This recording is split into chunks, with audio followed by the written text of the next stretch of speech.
Hey friends, guess where we are? The Cohanzick Zoo. Guess what's behind me? That is a beautiful, beautiful Bengal tiger. His name is Mahesha. You know that means great ruler in Hindi? And he is a great ruler, isn't he? It's also another name for the god Shiva in Hinduism. Isn't he magnificent? So today we're going to do story time from the Cohanzick Zoo. Oh my goodness, I'm really excited about this, and I hope you are too. So we're going to get started with our wonderful story called Mr. Tiger Goes Wild. I think Mahesha will enjoy this one. What do you think?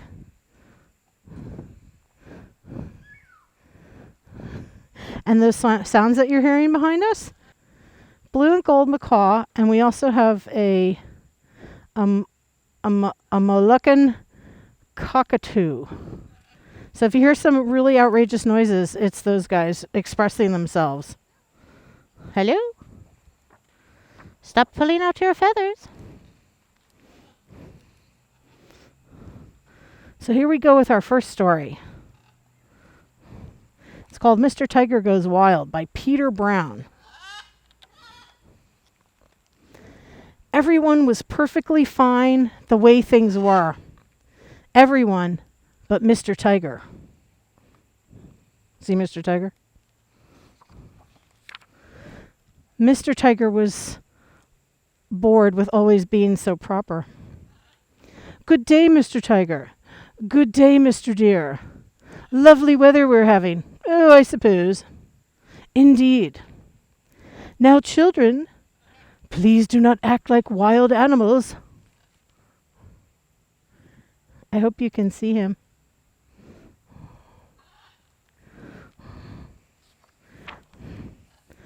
Mr. Tiger wanted to loosen up. He wanted to have fun. He wanted to be wild. And then one day, Mr. Tiger had a very wild idea. What do you think that was? Dun dun dun. He decided to put his front two legs on the ground and walk like a tiger. And he felt better already. Come in. I can't come to the door right now. I'm doing the dishes. Mr. Tiger became wilder and wilder each day. Roar! Look at him having fun, chasing his former friends around, climbing up buildings, roaring. His friends did not know what to think. They said things like, peculiar. Wow. Unacceptable. And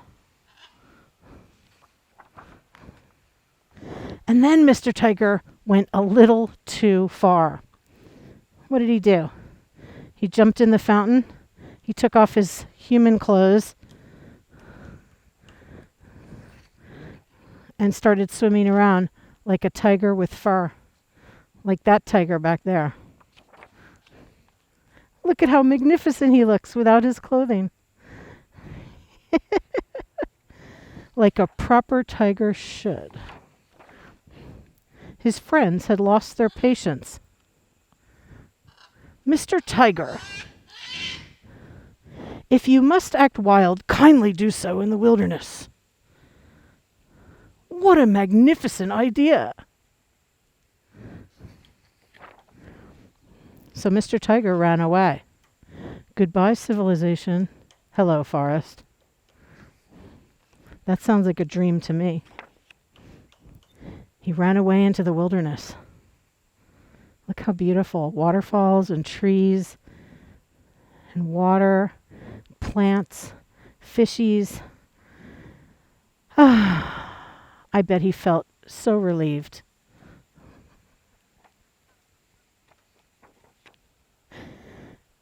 And he went completely wild. Roar! Roar! I'm not going to roar full on for you because I don't want to scare anybody.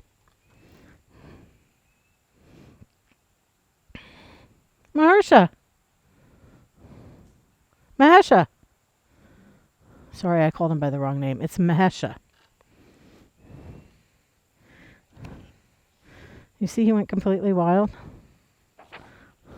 But Mr. Tiger was lonely. He missed his friends. He missed the city. He missed his house. So Mr. Tiger decided to return. And he found that things were beginning to change. Look, people are walking down on their front legs. Some of them are starting to lose a bit of clothing here or there. Look, all he's wearing is a Hawaiian shirt. There's a little monkey on the roof. Now Mr. Tiger felt free to be himself. That's a very important thing. To be yourself. And so did everyone else. The end. Yay! Woohoo! What a wonderful story. Let's grab another one.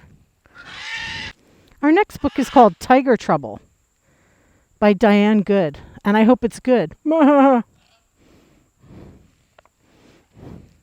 Jack and his tiger Lily lived in an apartment building at number 33 River Street.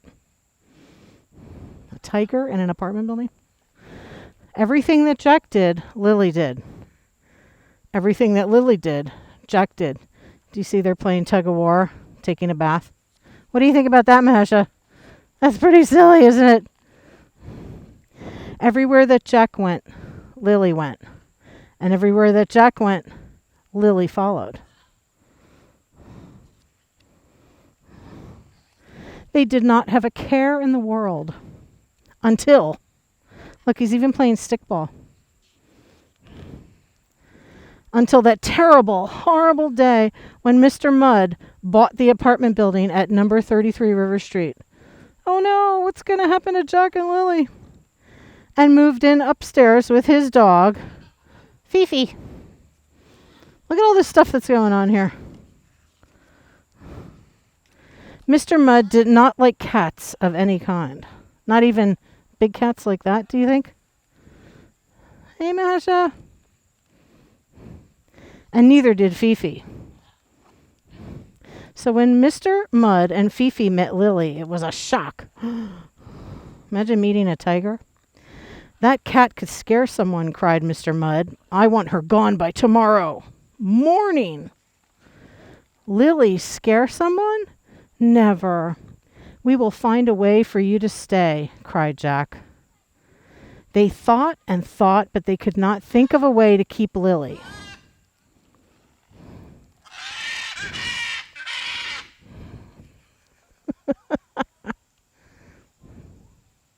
Finally, they went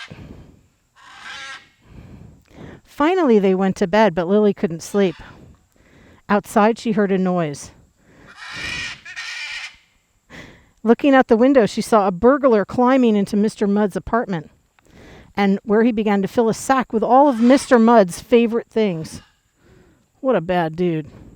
Including Fifi. What? They stole Fifi. Just as he was making his escape, Lily came running to the rescue. Oh, thank goodness. The burglar's screams woke up Mr. Mudd, who rushed in just in time to see Lily save poor Fifi. Now everyone in the building was awake. Lily stood guard over the burglar while Mr. Mudd called for the police. The police arrested the burglar, and everyone cheered. Everyone cheered just like that. Hooray for Lily! That's what that macaw was trying to say. Hooray for Lily! By morning, everyone knew that Lily was a hero, and Mr. Mudd begged Lily not to go and signed a 100-year lease. And so did Fifi. Oh, what a great book! Let's give a hand for that great book! Woo! Woo! All right. We're going to read our third story over in another area where hopefully Mahesha will come up and say hi to us. Hey, folks. Welcome back to the tiger portion of our story time here at the Cohanzick Zoo. Mahesha is off camera, but hopefully while we're reading, he'll come over and say hi to us. But if not, you can't force things. You can't force critters or people to do things unless they want to. Just remember that. Because it's not always about us, right? So this wonderful book is called Mother to Tigers. It's written by George Ella Leon, and it's illustrated by Peter Catalanotto. It's a really beautiful book. And you know where I found it? Yes, that's right, at the Bridgeton Library. You can come in and check it out for yourself and read it. Mother to Tigers. Suppose you were a lion cub, abandoned. Suppose you lay hungry and cold in the straw at the back of the den, and a man came in the cage and lifted you into a case and put you in a car to go home with him. Oh, that doesn't sound very nice. Because you were probably separated from your mom. But suppose a woman bathed you. Suppose she warmed milk on the stove and poured it in a bottle and put you on a pillow on her lap to drink till you were full and sleepy, then put you in a box that would be your bed, in a kitchen that would be your home, till you got big enough to roam the apartment, stalking the sofa, pouncing on the chairs, till you outgrew a human's house and you went home to the Bronx Zoo. Did you ever go to the Bronx Zoo? It's up right outside of New York City in a borough called the Bronx. I started going to the Bronx Zoo when I was 6 years old. It's a really amazing place. So if you get a chance, take a road trip with your family and head up north and go to the Bronx Zoo. And while you're there, go to the New York Botanical Garden because it's right across the road. Really beautiful places, lots of great animals. Gorgeous gardens. Now, if you were this little tiger, your name would be MacArthur, and the woman who saved you, her name would be Helen Frances Teresa Delaney Martini. You want me to say that again? It's quite a name. Helen Frances Teresa Delaney Martini. Whoa. And there she is, the mother to tigers. Helen never planned to raise cubs. She and her husband, Fred, they wanted children, but their first baby died, and doctors said she couldn't have any more. So to ease their hurt hearts, they collected pets, a parrot, a dog, a starling, which is a kind of a bird, and 12 canaries. See all their pets? Before long, their little apartment was full of song and feathers. On weekends, when Fred was free from his job as a jeweler, they strolled through the Bronx Zoo, just down the street from their home. Fred loved those times, watching polar bears dive and elephants amble, studying the grace of giraffes. Finally, Helen said, "Why don't you follow your heart and work at the zoo?" And he did. Now, that's a great job, don't you think? Wouldn't you love to work here? And take care of all these amazing critters? Each night he brought home questions about animals he cared for, and together he and Helen would read and learn. When he brought MacArthur home to the apartment on Old Kingsbridge Road, the cub was a pitiful sight.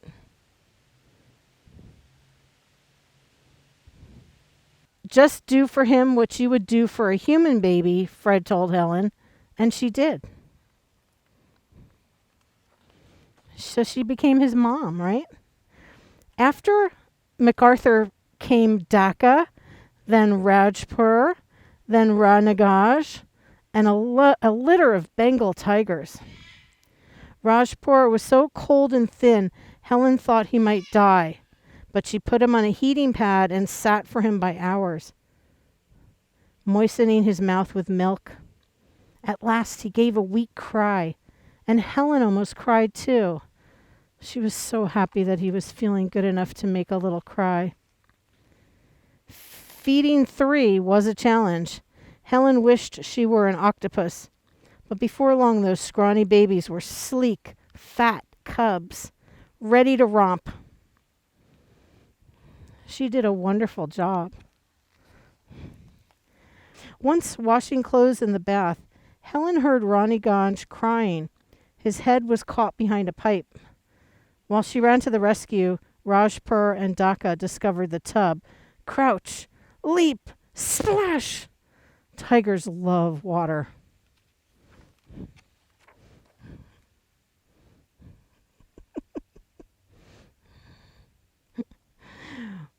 When the striped trio had to go back to the zoo, they still needed their bottles. So Helen brought a hot plate and set up a little kitchen in the sleeping room at the back of their cage.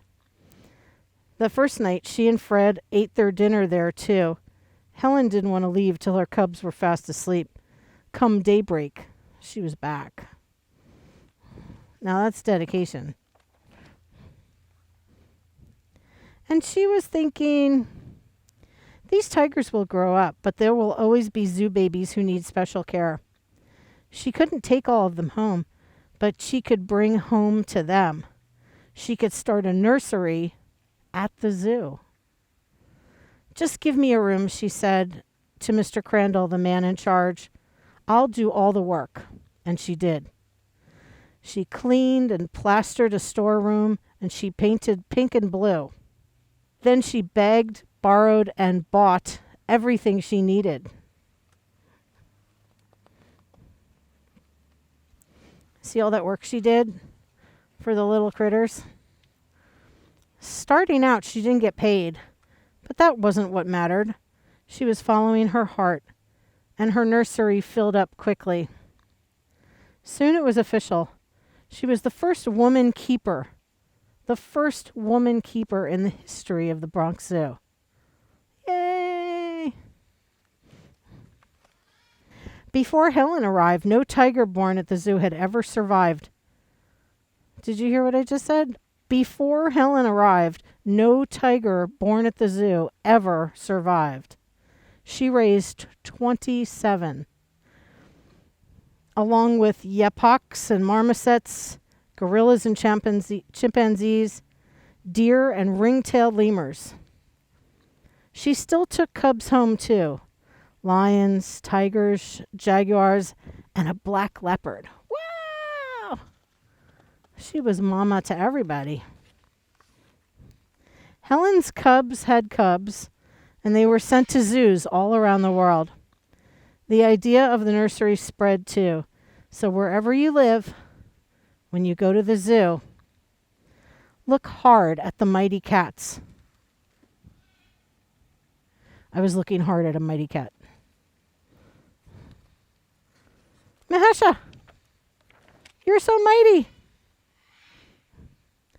Their grandparents may have opened their eyes on Old Kingsbridge Road in the Bronx, may have learned to walk in that apartment kitchen, saved by Helen Frances Teresa Delaney Martini, who is mother to tigers. Yay! Thank you, Helen.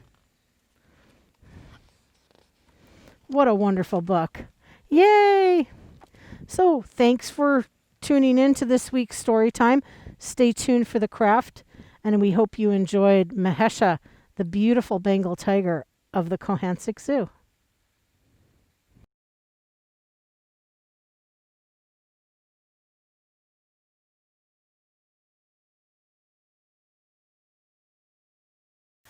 All right, folks, so we have a beautiful craft today, and did you enjoy reading to the tiger? Mahesha, that's it. Mahesha of Cohanzick Zoo. Do you know what Mahesha means? Mahesha means great ruler or sage in Hindi. That's kind of cool that they gave the Bengal tiger Indian names because the Bengal tiger is from India. Mahesha, great ruler. All right, so we're going to make a paper bag tiger. And what I did already was I painted our paper bag tiger just on one side, and I painted it orange. I didn't have any orange, so I mixed red and yellow until I got the orange color that I wanted, and it came out to be this color. So, you know, you work with what you have, and hopefully it turns out good, and it's all fun. So, you know, we don't have to be perfect all the time, right? Right. Okay. So to start with our lovely tiger, we're going to draw the tiger's eyeballs, because I really like to draw tiger eyes. So I'm just going to go in here like this, and we're just going to do like a frown and a smile, a frown and a smile. That's some tiger eyes, I tell you.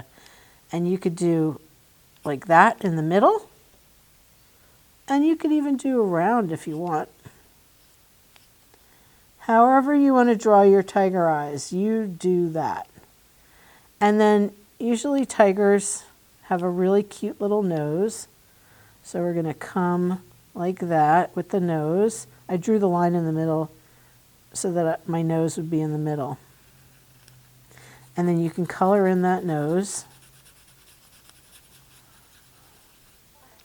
And sometime tigers, because they're cats, they have one of these. Now, isn't that a sweet looking tiger?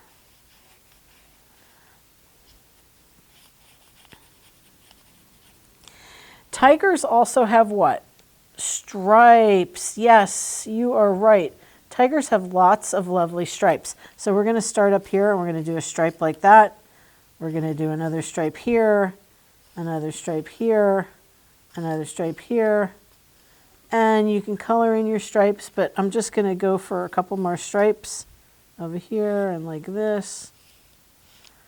And we're going to come in with a stripe like that, and another stripe like this.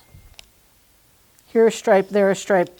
Everywhere a stripe, stripe.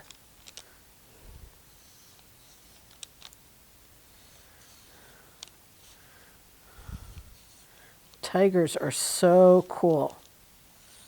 So are all big cats, but I particularly love tigers. And I really like leopards too, especially black leopards, because you could still see their spots. And then you just color in your tiger stripes.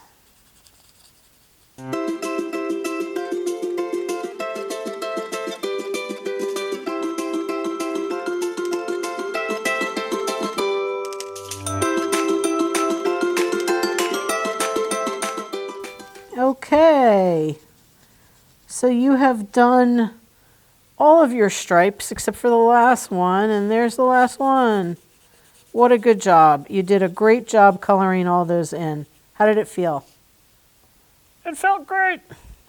So here is our tiger. Now, what else does our tiger need? I think if you asked the tiger what else it needed, it probably would need some whiskers, a paw, some ears. Yes, that sounds right. Does that sound right to you? Yes, look, I've got whiskers, I've got paws, I've got ears. So what does the tiger need besides his body and his little face? I think the tiger needs 2 ears, paws. What else? Maybe a tail? Yes, and some whiskers. Okay, so we're going to get to work on that. So I'm going to cut a strip of paper just a couple inches wide, and we'll use that other piece for another craft later. And on this, we're going to draw some paws. Just nice big tiger paws. There we go. And we're going to draw some tiger ears. There's our ears. And we're going to get to cutting. Actually, before we cut, I'm going to make an outline of it.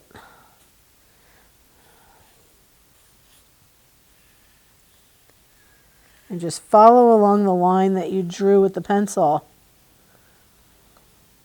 because it's a lot easier to do it before you cut it out. Right, kids? That's right. See, you live and learn. Live and learn. And I'm just going to put a little bit of brown inside of that one just to get another color. I don't like that brown. No, that's even darker. Okay, that's good enough. So here we go. Cut and cut and cut.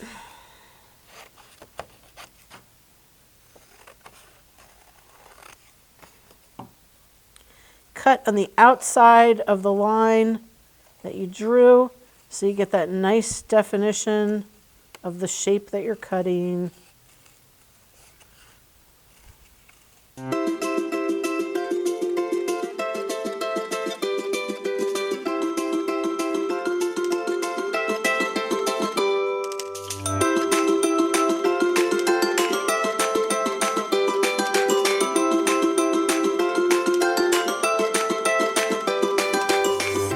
And so here are our paws and our ears. Aren't they cute? Yes. What do you think? I think they're delightful. So we're going to put our paws here so you could see them. We'll put them in different places because Tiger doesn't hold his paws exactly at the same place, right? Maybe a little bit off like this, like that. And then we'll use a little bit of glue. You don't need too much. And a little bit of glue for this jobby. Look how cute that is. Our little tiger paws, tiger paws. And then for the ears, you're going to put a little bit of glue on this side. And you're saying, what? Why? What are you doing? And I'll show you in a minute. Because the ears are going to go like this.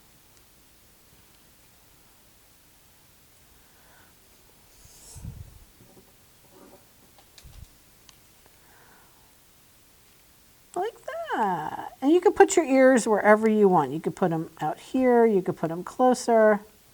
But most tigers' ears come off the edge of their head. I kind of like it like that. What do you think? Oh, and you know what we forgot to do? We forgot to do a tail. So I'm going to just quickly draw a tail.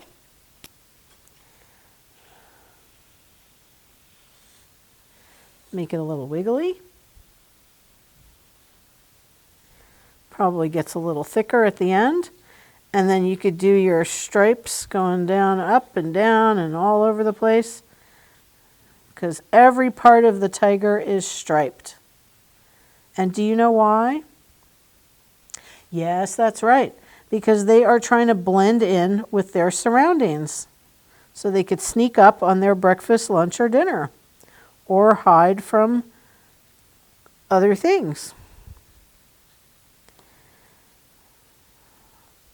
Tigers are wonderful creatures. And I hope they survive. All right, so there's our tiger tail. What do you think about that? You like it? Okay, I like it too. So we're going to cut out our tiger tail.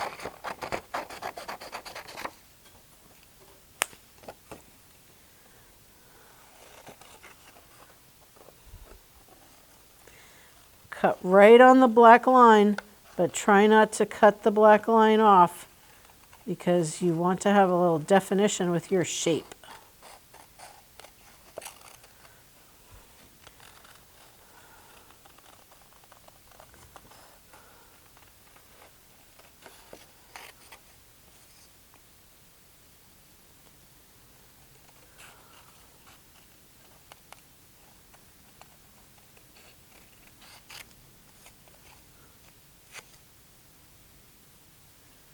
Go around the tip of that tail. Oops, I cut it a little too short, but that's all right. Be careful of your fingers.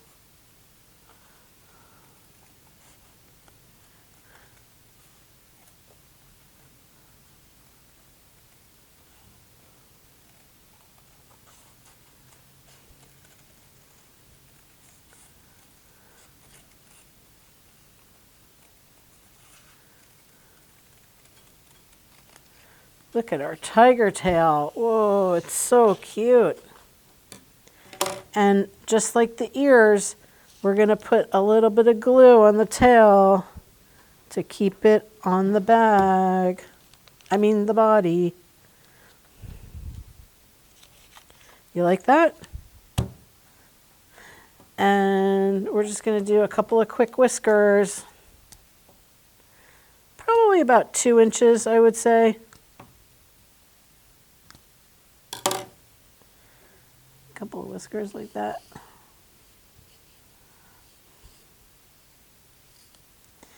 And how should we make our whiskers stick? So what I'm going to do, and please get mommy or daddy to help you with this, is you're just going to make a little hole. Just a little hole in the paper. Just so you could stick your little whiskers in. See if that works.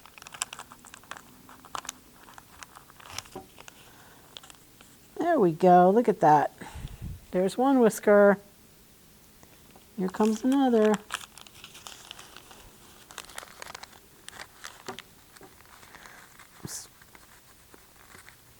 Okay. There goes another one. I knew that other whisker was hiding in there somewhere. Just do a little bit of a hole here. A little bit of a hole there, and see if that works. Oops, our whisker fell out. Oh no! Oh no, Mr. Bill! Let's just stay. Okay, so there's your tiger with his cute little everything. You got some paws, you got a tail, you got ears. What do you think about that? Oh, well. Okay, yeah, all right, I accept that as a tiger. It's not too bad, and it's really cute, so thank you very much. So thank you very much for crafting with Miss Adaria. Please come back and see us next time, and until then, you have a wonderful week.